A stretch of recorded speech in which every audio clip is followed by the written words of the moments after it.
Good morning. आज हम start करेंगे cell cycle and cell division का सेकंड पार्ट, जिसमें हम करेंगे मियोसिस सेल डिवीज़न। ओके, पहले देखिए cell cycle and cell division में cell cycle and cell division में हम माइटोसिस पढ़ चुके हैं। ठीक है, माइटोसिस हम लोग कर चुके हैं। माइटोसिस क्या था, थोड़ा सा एक बार मैं आप लोगों को बता देती हूँ। माइटोसिस क्या होता है, इक्वेशनल डिवीजन। माइटोसिस क्या होता है, इक्वेशनल डिवीजन। और माइटोसिस का अगर हम कहें कि यूज क्या है, फॉर ग्रोथ, यानी हमारी बॉडी की जो ग्रोथ होती है उसमें माइटोसिस हेल्प करता है। इसके अलावा हम क्या कहेंगे, अगर कोई सेल रिपेयर करनी है, कोई इंजरी हो गई है, कोई टिश्यू डैमेज हो गया है, तो दोबारा उसकी रिकवरी करने के लिए भी क्या होता है, माइटोसिस। यानी कि माइटोसिस है, हम ये कह सकते हैं कि ये हमारी बॉडी के अंदर चलता रहता है। ठीक है, माइटोसिस है, ये हमारी बॉडी में चलता रहता है। हमारी ग्रोथ में अगर कोई टिश्यू सेल्स डैमेज हो गई हैं, कोई इंजरी हो गई है, मान लो कोई घाव हो गया और उस घाव को अगर भरना है, ठीक है, तो वहाँ पे सेल्स क्या करेंगी, डिवाइड होएंगी। तो वहाँ पे जो ग्रोथ होएगी, जो डिवीज़न होएगा, वो कौन सा होएगा, माइटोसिस डिवीजन होगा। इसको बोलते हैं इक्वेशनल डिवीज़न, क्योंकि इसमें क्या होता है कि अगर एक सेल के अंदर, अब कहते हैं ह्यूमन में कितने क्रोमोसोम होते हैं, 46, या फिर अगर इसको पेयर में लिखना है तो कितने आते हैं, 23 पेयर्स। इस सेल के डिवीज़न से दो जो सेल बनेंगी उनके अंदर क्या है, 46 क्रोमोसोम ही होंगे। इसी वजह से इसको बोलते हैं इक्वेशनल डिवीज़न। अब देखिए 46 इसके अंदर है और दोनों के अंदर भी 46 कैसे हो गए, एक बार समझ लीजिए। ठीक है, देखो ये मान लो हम एक क्रोमोसोम का एग्जांपल लेंगे। ये मान लो एक क्रोमोसोम है, ये मान लो क्या है, एक क्रोमोसोम। इस क्रोमोसोम के अंदर क्या होता है, डीएनए। ये एक क्रोमोसोम है और इस क्रोमोसोम के अंदर क्या होता है, डीएनए होता है। क्या होता है, डीएनए। ठीक है, अब डीएनए के अंदर क्या होती है, पावर ऑफ रेप्लिकेशन होती है। डीएनए के अंदर क्या होती है, power of replication. Power of replication का मतलब क्या है भी, डीएनए अपनी कॉपी बना सकता है। रेप्लिकेशन का मतलब क्या होता है, कॉपी बनाना। ठीक है, तो हम क्या कहेंगे, ये एक डीएनए, एक क्रोमोसोम के अंदर एक डीएनए है और ये अपनी क्या बना लेगा, रेप्लिकेशन करेगा और अपनी कॉपी बना लेगा। तो भाई ये देखिए डीएनए की बन गई कॉपी। अब एक क्रोमोसोम के अंदर दो डीएनए हो गए, ये और ये डीएनए बिल्कुल सेम है, क्योंकि ये इसकी कॉपी तो बनी है। कॉपी जब बनती है तो इसका मतलब ये और ये क्या है, सेम है। अब क्या होगा, एक क्रोमोसोम के अंदर एक जैसे दो डीएनए का क्या काम। ठीक है, तो क्या होगा इस क्रोमोसोम के अंदर, देखिए क्या होगा इस क्रोमोसोम के अंदर। इस क्रोमोसोम के अंदर क्या होगा, यहां से ये जो क्रोमोसोम है, ये हम क्या कहेंगे, इसको थोड़ा सा यहां से इस तरीके से ये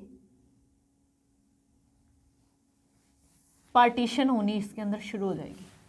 समझ रहे हो, एक क्रोमोसोम के अंदर दो डीएनए है, तो ये क्रोमोसोम बीच में से यहां से ऐसे पार्टीशन इसके अंदर होनी शुरू हो जाएगी।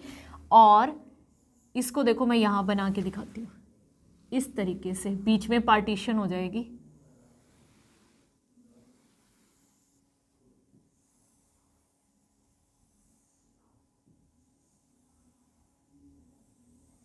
और ये दोनों डीएनए इस तरीके से क्या हो जाएंगे, सेपरेट हो जाएंगे। इसका मतलब क्या है, ये भी वन क्रोमोसोम है, ये भी एक क्रोमोसोम है और ये भी क्या है, एक क्रोमोसोम है। ठीक है, ये क्रोमोसोम इस तरीके से क्यों दिखने लग गया है? डीएनए के रेप्लिकेशन की वजह से, डीएनए की कॉपी बनने की वजह से। तो ये यहां से इसके बीच में से पार्टीशन होगी। अब देखो क्या होगा बेटा, यहां पे ये जो इसकी ये आर्म है, ये एक आर्म है, ये एक क्रोमोसोम की तरह बिहेव करेगी, और ये इसकी जो दूसरी आर्म है ये भी एक क्रोमोसोम की तरह बिहेव करेगी। ठीक है, तो यानी हमने क्या कहा, है क्रोमोसोम एक, लेकिन उससे बन गए कितने? 2। ठीक है, तो इस तरीके से हम क्या कहेंगे भी, एक सेल के अंदर 46 हैं, बट वो 46 हैं वो डिवाइड हो के इस तरीके से बन के कितने हो जाएंगे? कितने हो जाएंगे? 92। ये अलग हो गया, ये अलग हो गया एक क्रोमोसोम में से। ठीक है, यानी ये बीच में से ऐसे पार्टीशन हो गई, ये एक तरफ चला गया, दूसरी तरफ चला गया। ठीक है, तो इस तरीके से आप क्या कहेंगे, 46 के 46 क्रोमोसोम, 46 इधर चले जाएंगे, 46 इधर चले जाएंगे, तो ये टोटल एक सेल के अंदर आप क्या करेंगे, कितने क्रोमोसोम हो गए? 92। बात समझ आ रही है कि नहीं आ रही है?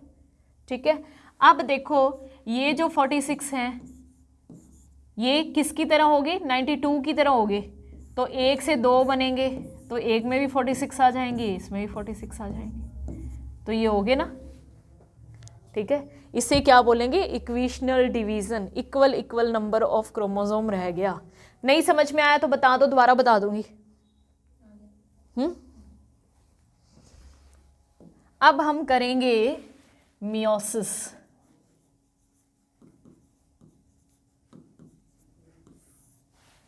मियोसिस है, ये टर्म किसने दी थी? फार्मर एंड मुरे। Term given by farmer and मुरे। ठीक है, इन दोनों साइंटिस्ट ने ये टर्म दी थी मियोसिस। किसने दी थी? फार्मर एंड मुरे साइंटिस्ट ने दी थी। अब देखो हमने क्या पढ़ा है, माइटोसिस क्या था? Equational division. इसके लिए हम क्या बोलते हैं? ये क्या है? रिडक्शनल डिवीजन होता है। मियोसिस देखो, मियोसिस है ना, ये 2 टाइप का होता है। मियोसिस है ये 2 टाइप का होता है, meiosis first and meiosis second. ठीक है, अब जब ये दोनों होंगे तो हम कहते हैं कि मियोसिस कंप्लीट होता है। जब मियोसिस फर्स्ट होगा और मियोसिस सेकंड होगा तब हम कहेंगे कि मियोसिस कंप्लीट होता है।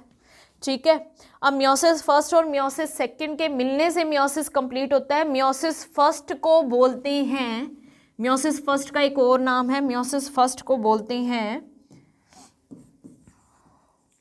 Reductional division. मियोसिस फर्स्ट को बोलते हैं रिडक्शनल डिवीजन और मियोसिस सेकंड को बोलते हैं इक्वेशनल डिवीजन।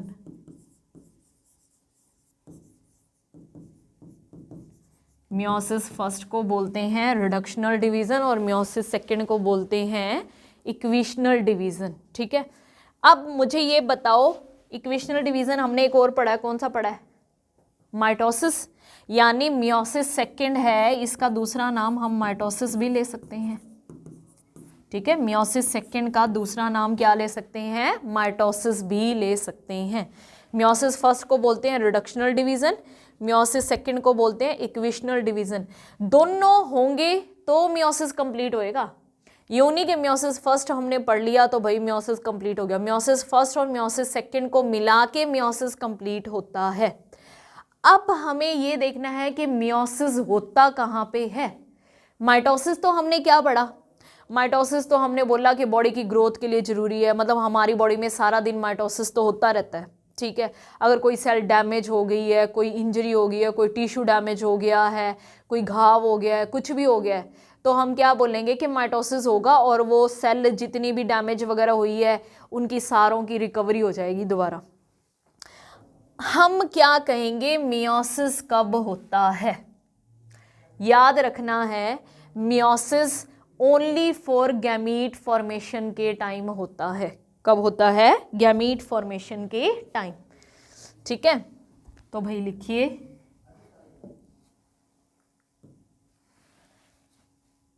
meiosis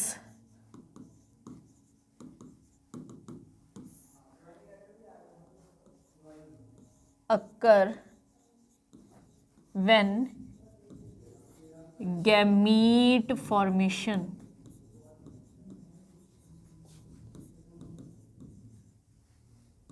अब देखो गैमीट क्या होता है,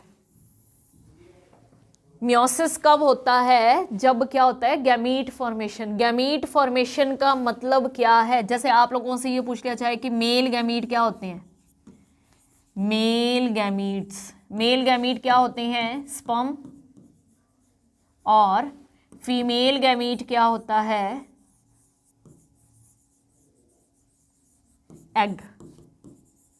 ओके, तो जब स्पर्म और एग की फॉर्मेशन होती है, मेल में जब स्पर्म की फॉर्मेशन होती है या फीमेल में जब एग की फॉर्मेशन होती है, उस टाइम होता है मियोसिस। बाकी हमारी पूरी बॉडी के अंदर कहीं पर भी मियोसिस नहीं होता। यानी आप क्या कहोगे कि मेल में जब स्पर्म बनते हैं तब मियोसिस होता है, यानी एक ही, और फीमेल में जब एग फॉर्मेशन होता है तब मियोसिस होता है। ठीक है, अब भाई इनके अंदर रिडक्शनल डिवीजन क्यों होता है, ये आप लोगों से क्वेश्चन पूछ सकते हैं।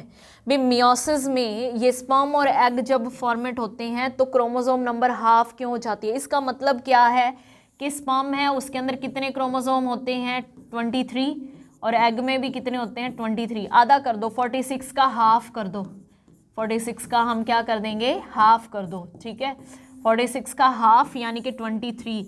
इसका मतलब ये भी है कि स्पर्म क्या होते हैं, एन होते हैं, एग क्या होते हैं, एन होते हैं। ठीक है, स्पर्म और एग दोनों क्या होते हैं, एन एन होते हैं।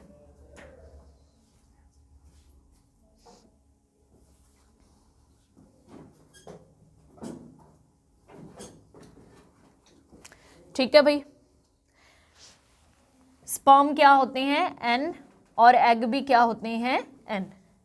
रिडक्शनल डिवीजन इनके अंदर ऐसा क्यों होता है, क्या होता है, देखो भाई मेल गैमीट है स्पर्म, मेल गैमीट क्या होता है, स्पर्म, और फीमेल गैमीट क्या होता है, एग। और एग और स्पर्म का जब फ्यूजन होता है, एग और स्पर्म का, अब हमने क्या बोला, ये भी एन है, इसके अंदर भी 23 क्रोमोसोम होते हैं। किसकी वजह से, रिडक्शनल डिवीजन की वजह से, मियोसिस की वजह से। ये भी एन होते हैं, इनके अंदर भी 23 क्रोमोसोम होते हैं। किसकी वजह से, रिडक्शनल डिवीजन की वजह से।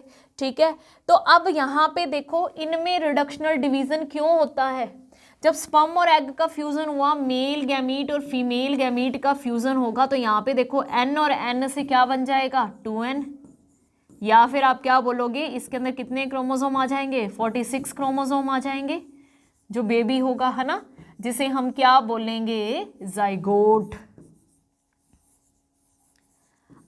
अब समझ में आया भी, स्पर्म और एग है उनके अंदर रिडक्शनल डिवीजन क्यों होता है, ताकि आने वाली जनरेशन के अंदर क्रोमोसोम की कंटिन्यूटी है, जो फिक्स अमाउंट है वो मेंटेन रह सके। ठीक है भाई, अगर मान लो अपन ये कहें कि स्पर्म और एग के अंदर रिडक्शनल डिवीजन नहीं हो रहा, इसके अंदर भी 46 क्रोमोसोम है, इसके अंदर भी 46 क्रोमोसोम है, तो उनके फ्यूजन से जो जाइगोट बनेगा उसमें 92 क्रोमोसोम हो जाएंगे। और 92 क्रोमोसोम वाला आज तक तो कोई ह्यूमन बीइंग हुआ ही नहीं जो क्या है, सर्वाइव कर सके। ठीक है, तो इसीलिए क्या बोलते हैं, स्पर्म और एग के जब फॉर्मेशन होता है तो उस टाइम कौन सा डिवीजन होता है, कौन सा डिवीजन होता है, मियोसिस। कौन सा डिवीजन होता है, मियोसिस।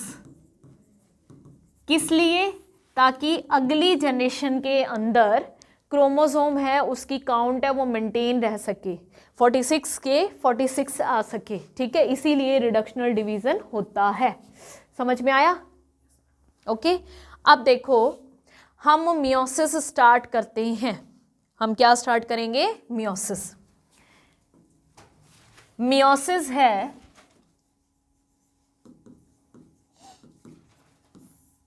ये है भाई 2 टाइप का, meiosis first and meiosis second. Okay, meiosis दो टाइप का होता है, मियोसिस फर्स्ट और मियोसिस सेकेंड। मियोसिस फर्स्ट को क्या बोलते हैं? रिडक्शनल डिवीजन बोलते हैं। इसके अंदर क्या होएगी? Prophase first. प्रोफेज फर्स्ट की आगे फेजेस हैं जिनके ऊपर शायद पिछले साल ही क्वेश्चन आया था मास्टर कैडर के अंदर। प्रोफेज फर्स्ट है, ये सबसे लॉन्गेस्ट फेज होती है, सबसे लॉन्गेस्ट फेज है। और इस प्रोफेज फर्स्ट के अंदर कौन कौन सी फेजेस आती हैं? लिप्टोटीन,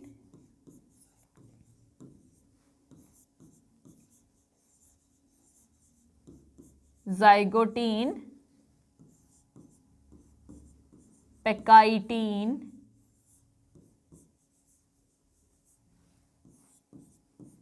डिप्लोटीन और डाइकाइनेसिस।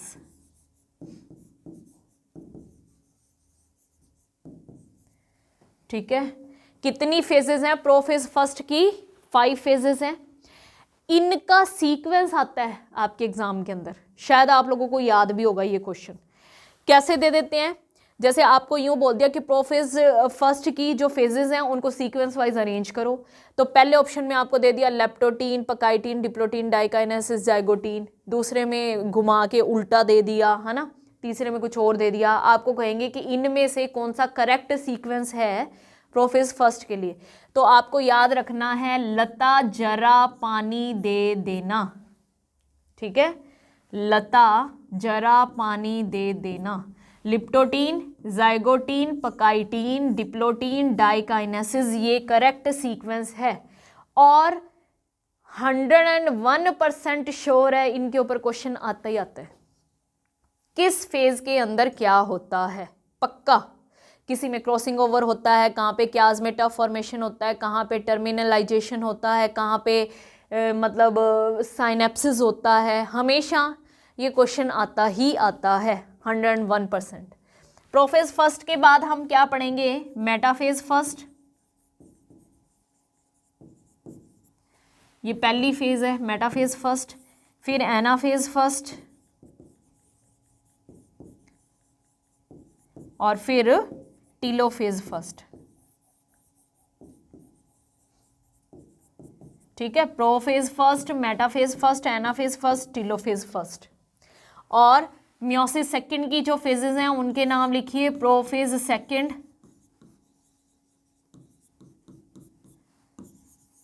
मेटाफेज सेकंड,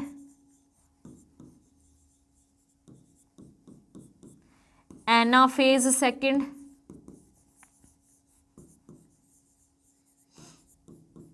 और टीलोफेज सेकंड।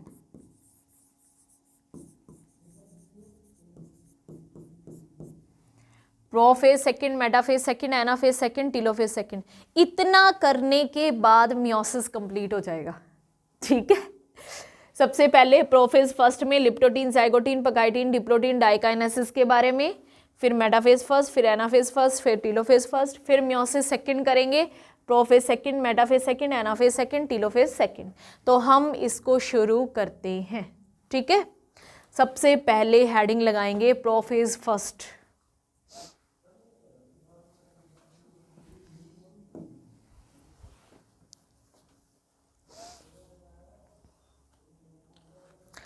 प्रोफेज फर्स्ट के अंदर देखो हमें ये सारी स्टेजेस करनी है। कौन कौन सी?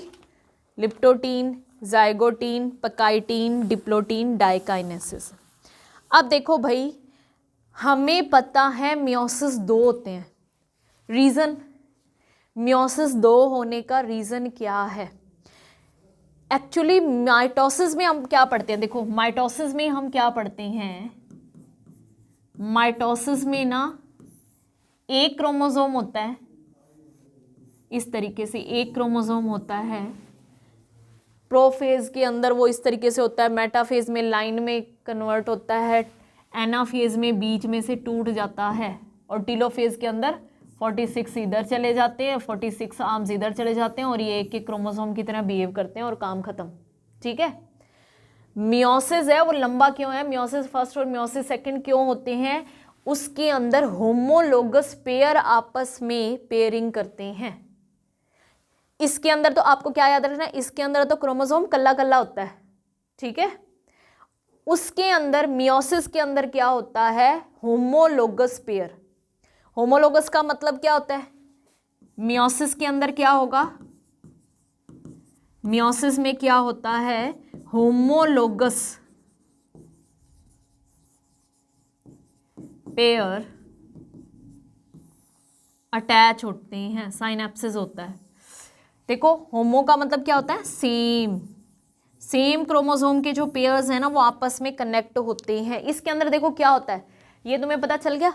इसके अंदर क्या होगा, मियोसिस के अंदर क्या होगा, ये भाई एक क्रोमोसोम, ये भाई दूसरा क्रोमोसोम, ठीक है। अपन ने क्या पढ़ा है, हमारे अंदर क्या होते हैं, 23 पेयर्स होते हैं। तो ये मान लो भाई एक पेयर है, तो ये आपस में जुड़ जाएंगे।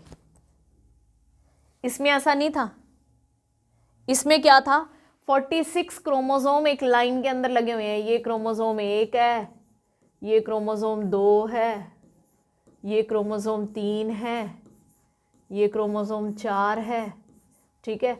और ये इस तरीके से बीच में से ऐसे ऐसे से टूट रहे हैं, ठीक है।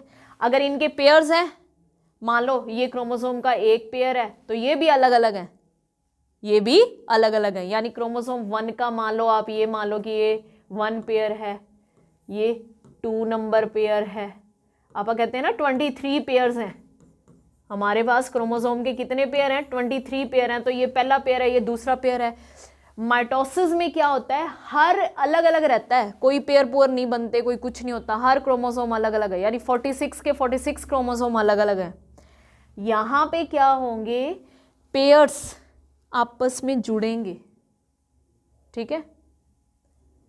समझ आ रही है बात, पेयर्स आपस में जुड़ेंगे। रीजन क्या है, ताकि वेरिएशंस आ सके, क्रॉसिंग ओवर हो सके, ठीक है। देखो समझो, इसके अंदर मियोसिस के अंदर क्या होगा, ये है क्रोमोसोम 1 का पेयर, होमोलोगस पेयर।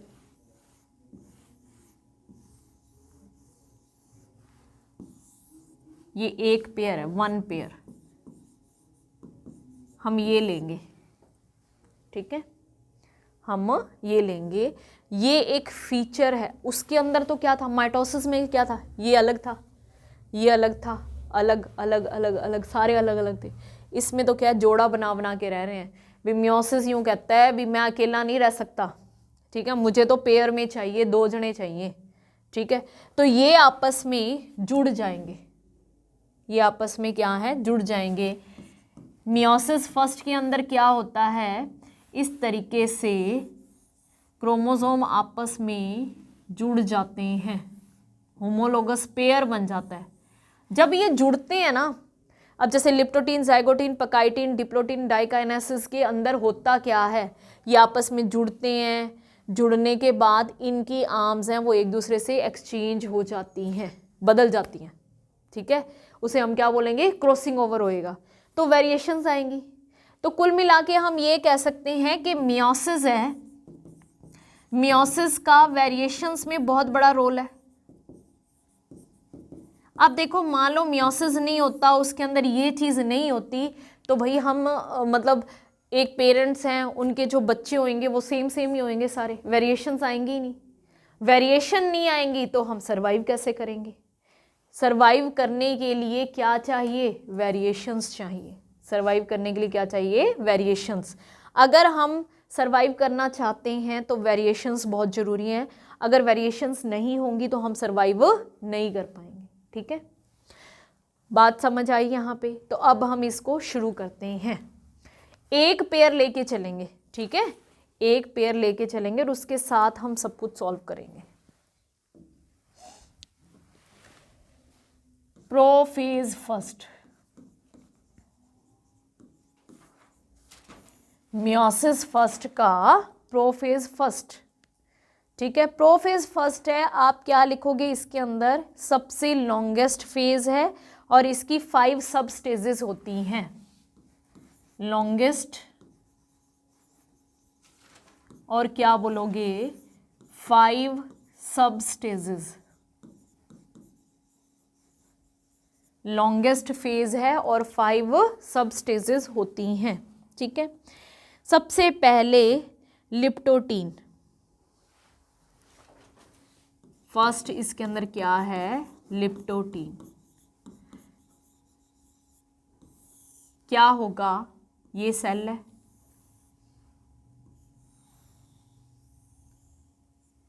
न्यूक्लियस है वो डिसअपियर हो जाएगा। भाई हम क्या कहते हैं, ये मान लो यहाँ पे एक बार मैं पूरा बना देती हूँ, ये न्यूक्लियस है, न्यूक्लियस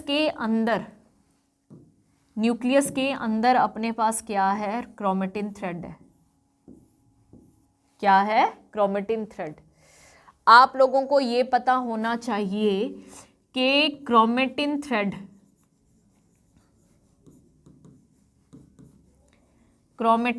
है वो किस में कन्वर्ट हो जाता है, क्रोमोसोम में। कब, at the time of cell division. जब किसी सेल ने डिवाइड होना है तो क्रोमेटिन थ्रेड है वो किस में कन्वर्ट हो जाता है, क्रोमोसोम के अंदर कन्वर्ट हो जाता है।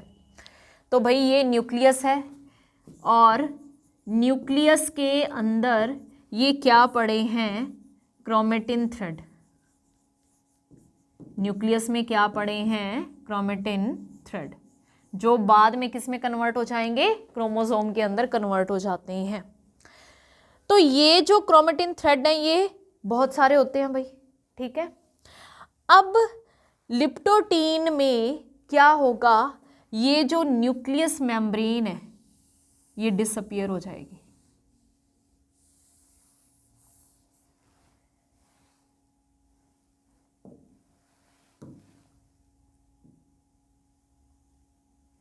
न्यूक्लियर मेम्ब्रेन है वो अपा क्या बोलेंगे, डिसअपियर हो जाएगी, धीरे धीरे खत्म हो जाएगी। और जो ये क्रोमेटिन थ्रेड है ये किस में कन्वर्ट हो जाएगा, क्रोमोसोम में। और क्रोमोसोम सारे के सारे इसमें क्या है, एक तरफ इस तरीके से ऐसे ऐसे अरेंज हो जाते हैं, ऐसे।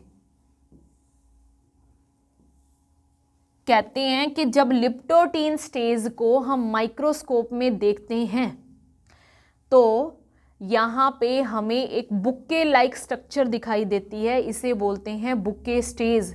ये क्वेश्चन आता है। ठीक है, लिप्टोटीन को क्या, कौन सी स्टेज को, 5 स्टार लगा लो और लिख लो कौन सी स्टेज को बुक्के स्टेज बोला जाता है। बुक्के स्टेज, BOUQUET,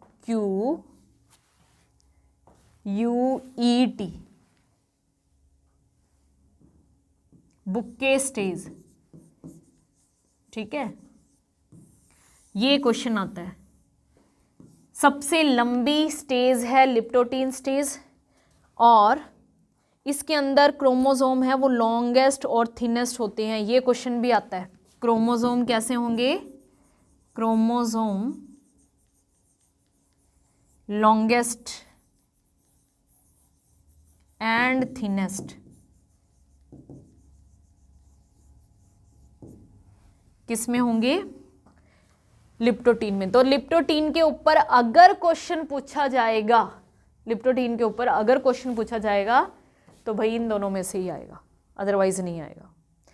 कि बुक्के स्टेज किसे बोलते हैं, कौन सी स्टेज में क्रोमोसोम सबसे लंबे और पतले दिखते हैं, क्या बताओगे, लिप्टोटीन। ठीक है भाई, अब इसके बाद आती है जाइगोटीन। क्या आती है, zygotene.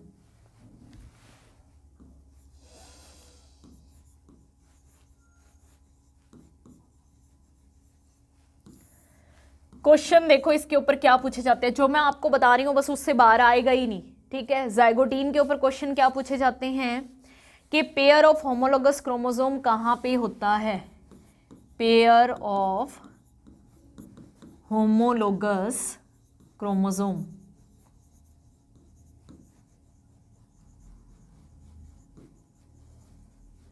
Pairing of homologous chromosome होती है। एक और क्वेश्चन पूछा जाता है कि बाईवैलेंट्स और टेट्राड्स कहाँ बनते हैं।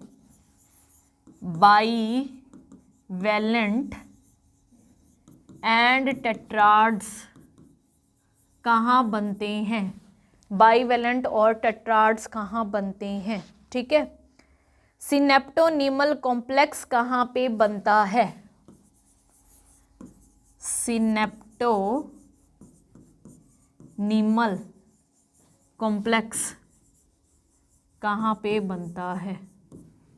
ओके बेटा, ये भाई 3 क्वेश्चन ज़ाइगोटीन पे पूछे जा सकते हैं और कोई नहीं पूछते। अब इसको समझ लो क्या है। पिछले में आपने पढ़ा है कि ये सेल है, सेल में से जो भी अपने क्या थे, न्यूक्लियस है, न्यूक्लियोलस है, वो सब डिसअपियर हो गए और यहाँ पे अपने पास साइटोप्लाज्म भरा हुआ। उस साइटोप्लाज्म के अंदर क्रोमेटिन थ्रेड हैं जिनसे क्रोमोसोम बन रहे हैं। अब यहाँ पे क्या होगा, इस तरीके से एक क्रोमोसोम है वो क्या है, पेयरिंग बना लेंगे। ये पेयरिंग बन गई भाई, ये क्या बन गया, पेयरिंग। ये एक पेयर है, ये अपन ने क्या ले लिया, 1 पेयर ले लिया। अब इसके लिए इन तीनों टर्म्स को समझ लो। 46 के 46 क्रोमोसोम इस तरीके से 2-2 के पेयर्स में अरेंज हो जाएंगे। यानी अपन ये कहेंगे कि हमारे पास 23 पेयर्स होंगे यहाँ पे। इस तरीके के कितने पेयर होंगे, 23 पेयर्स। अब यहाँ पे आपसे पूछा है कि पेयरिंग ऑफ होमोलोगस क्रोमोसोम कहाँ पे हो रही है, जाइगोटीन में। ये पेयरिंग होगी। बाईवैलेंट और टेट्राड समझो बेटा। बाईवैलेंट का मतलब क्या है, बाई का मतलब क्या होता है, 2। बाईवैलेंट यानी ये एक वैलेंट है, ठीक है, और ये भी एक वैलेंट है, हो गए बाई। समझ रहे हो, एक क्रोमोसोम को एक वैलेंट बोला जा रहा है। तो 2 क्रोमोसोम के पेयर्स हैं, एक ये और एक ये, 2 हो गए ना, तो क्या हो गया, बाईवैलेंट। टेट्राड का मतलब क्या है, देखो टेट्राड का मतलब यहां पे क्या है, 1 2 3 4। इसको आप ऐसे भी ले सकते हो, ये 1, ये 2, ये 3, ये 4। यानी कितनी आर्म्स हैं, कितनी हुई, 4। तो आप क्या बोलेंगे, यहाँ पे क्या हो रहा है, टेट्राड बन रहा है। एक बात और यहाँ पे आपसे ये पूछ सकते हैं कि भाई सिनेप्टोनीमल कॉम्प्लेक्स क्या है। जब ये 2 क्रोमोसोम आपस में जुड़ते हैं ना तो उसे बोलते हैं साइनेप्स। आपस में जुड़ने का मतलब क्या होता है, जैसे मान लो ये एक क्रोमोसोम है और ये भाई दूसरा क्रोमोसोम है, ये आपस में जुड़ रहे हैं, इसे बोलते हैं साइनेप्स। तो यहाँ पे कहते हैं ये जो आर्म्स जब जुड़ती हैं ना, ये यहाँ पे अपन यूँ कहेंगे, यहाँ पे ये आर्म्स जुड़ रही है, यहाँ पे ये आर्म्स जुड़ रही हैं आपस में। जब ये आर्म्स जुड़ती हैं ना तो यहाँ पे एक प्रोटीन होता है, सिनेप्टोनीमल प्रोटीन कॉम्प्लेक्स। एक स्पेशल टाइप का प्रोटीन होता है जो इन दोनों को आपस में जोड़ता है, ठीक है। स्पेशल टाइप का क्या होता है, प्रोटीन होता है जो आपस में जोड़ता है। उस प्रोटीन को या उस कॉम्प्लेक्स को क्या बोलते हैं, सिनेप्टोनीमल कॉम्प्लेक्स। यहाँ पे अटैच होने को क्या बोला है, यहाँ पे ये कह सकते हैं कि यहाँ पे एक स्पेशल टाइप का प्रोटीन प्रेजेंट है। यहाँ पे एक स्पेशल टाइप का प्रोटीन प्रेजेंट है जो इस आर्म को इससे अटैच कर रहा है, इसको इसके साथ चिपका रहा है। उसे क्या बोलेंगे, सिनेप्टोनीमल कॉम्प्लेक्स, ठीक है भाई। अब आएगी पकाइटीन। अब आपस में क्रोमोसोम चिपक चुके हैं, ठीक है, साइनेप्स हो चुका है, आपस में जुड़ चुके हैं सिनेप्टोनीमल कॉम्प्लेक्स की हेल्प से। अब हमारी नेक्स्ट स्टेज क्या आएगी, देखिए बेटे क्या आएगी, लिप्टोटीन, जाइगोटीन, थर्ड हमने क्या किया, पकाइटीन।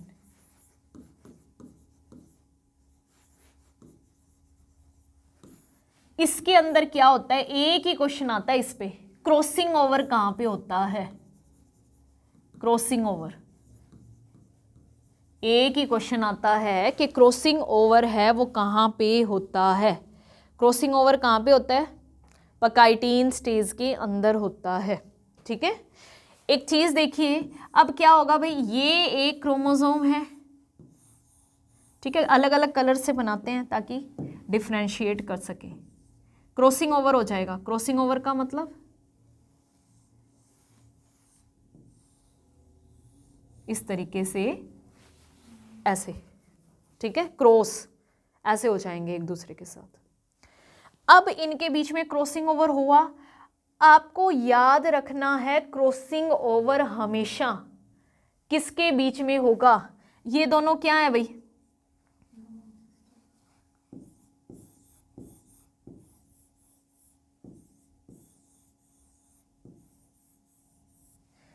ये होमोलोगस पेयर ऑफ क्रोमोसोम है, ठीक है, होमोलोगस पेयर हैं। इनमें से किसको सिस्टर क्रोमेटिड्स बोला जाता है और किसको नॉन सिस्टर क्रोमेटिड्स बोला जाता है, बताओ।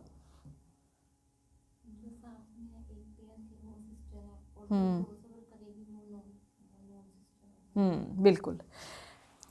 जो एक की हैं इनको क्या बोलते हैं, सिस्टर क्रोमेटिड्स। क्या बोला जाता है, सिस्टर क्रोमेटिड। और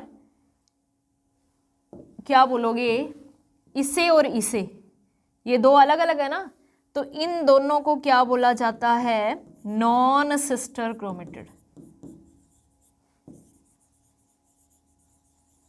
क्या बोला जाता है, नॉन सिस्टर क्रोमेटिड, ठीक है, सिस्टर क्रोमेटिड और नॉन सिस्टर क्रोमेटिड्स। अब आती है डिप्लोटीन। डिप्लोटीन के ऊपर क्या क्वेश्चन पूछा जाता है, देखो भाई, डिप्लोटीन, डिप्लोटीन के ऊपर भी एक ही क्वेश्चन पूछा जाता है, क्याज़मेटा फॉर्मेशन, ठीक है, कहां पे होता है, क्याज़मेटा फॉर्मेशन कहां पे होता है, क्याज़मेटा फॉर्मेशन, क्याज़मेटा फॉर्मेशन कहां पे होता है।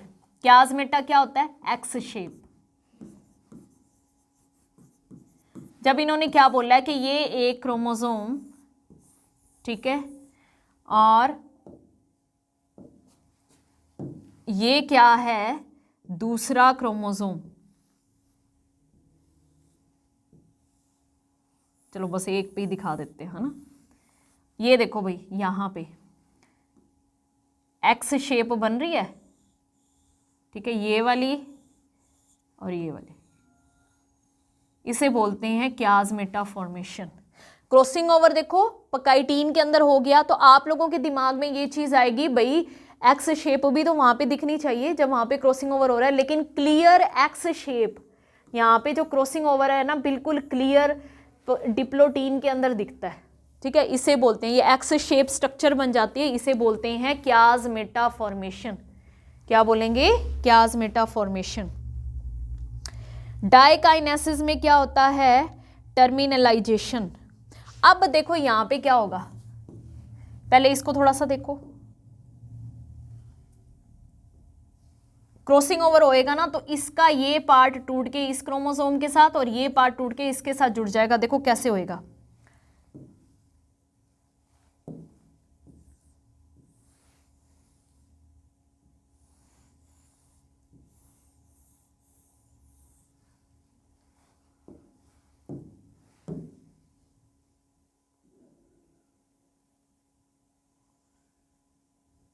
इतना पार्ट दूसरे वाले का आ जाएगा,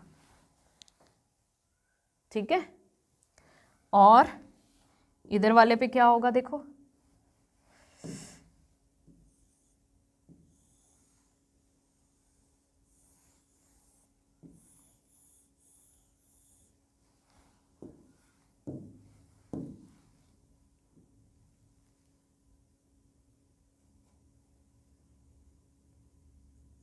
बात समझ आ रही है।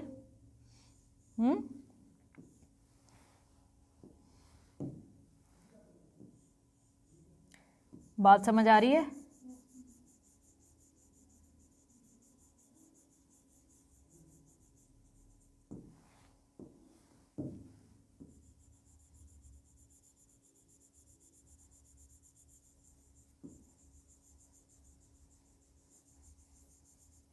ये होगा किसके अंदर, डाइकाइनेसिस।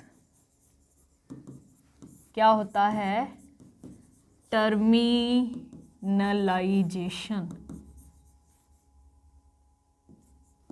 टर्मिनलाइजेशन का मतलब क्या है? दोनों सेपरेट सेपरेट हो गए और दोनों में क्रॉसिंग ओवर हुआ। क्रॉसिंग ओवर होने से इसका कुछ पार्ट टूट के इसके साथ अटैच हो गया, इसका पार्ट इसके साथ अटैच हो गया। ठीक है, तो ये वेरिएशंस लाने के लिए हुआ है। ये आप लोगों का प्रोफेज फर्स्ट है, ये कंप्लीट हो गया। एक बार आप लोगों के, अब देखो प्रोफेज फर्स्ट के बाद कौन सी स्टेज आएगी बताइए? मेटाफेज फर्स्ट आएगी ना। कौन सी फेज आएगी? Metaphase first. तो क्वेश्चन क्या आता है? क्वेश्चन एक बार आया हुआ है कि diakinesis represent transition to metaphase. ये क्वेश्चन आया हुआ है, transition to metaphase. Transition to metaphase represent. पहला है डाइकाइनेसिस, सेकंड है प्रोफेज, थर्ड है डिप्लोटीन। इस तरीके से आपको ऑप्शन दे दिए जाएंगे। ट्रांजिशन टू मेटाफेज, इसका मतलब क्या है?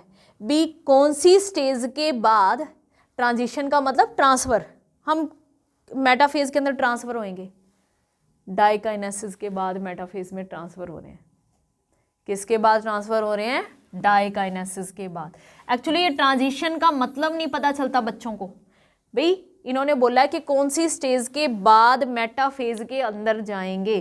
क्या लिखा हुआ है इन्होंने? Diakinesis represent transition to metaphase. ठीक है, मेटाफेज के अंदर क्या होगा?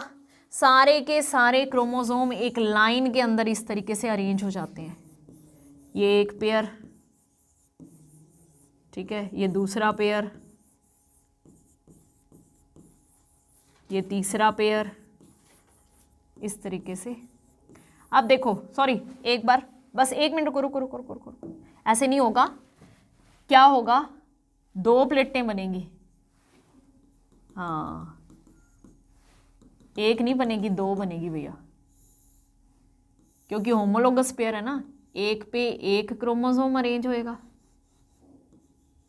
दूसरी पे दूसरा क्रोमोसोम अरेंज होएगा, क्योंकि अब दोनों अलग तो हो ही चुके हैं। इसको अगर आपने शो करना है तो ऐसे शो कर देते हैं, एक पे येलो वाला और एक पे वाइट वाला। Metaphase first.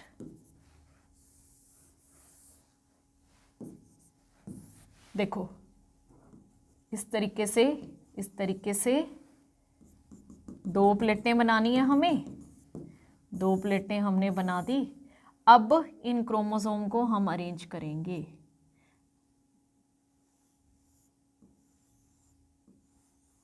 एक पे ये वाला लगा दिया, एक पे येलो वाला लगा दो। ठीक है, कुछ नहीं होगा। ये पूरा का पूरा क्रोमोसोम इधर चला जाएगा, ये पूरा का पूरा क्रोमोसोम इधर चला जाएगा एनाफेज फर्स्ट के अंदर। यानी मेटाफेज फर्स्ट के अंदर तो दोनों प्लेटों पे अरेंज होंगे। ठीक है, एनाफेज फर्स्ट के अंदर क्या होगा?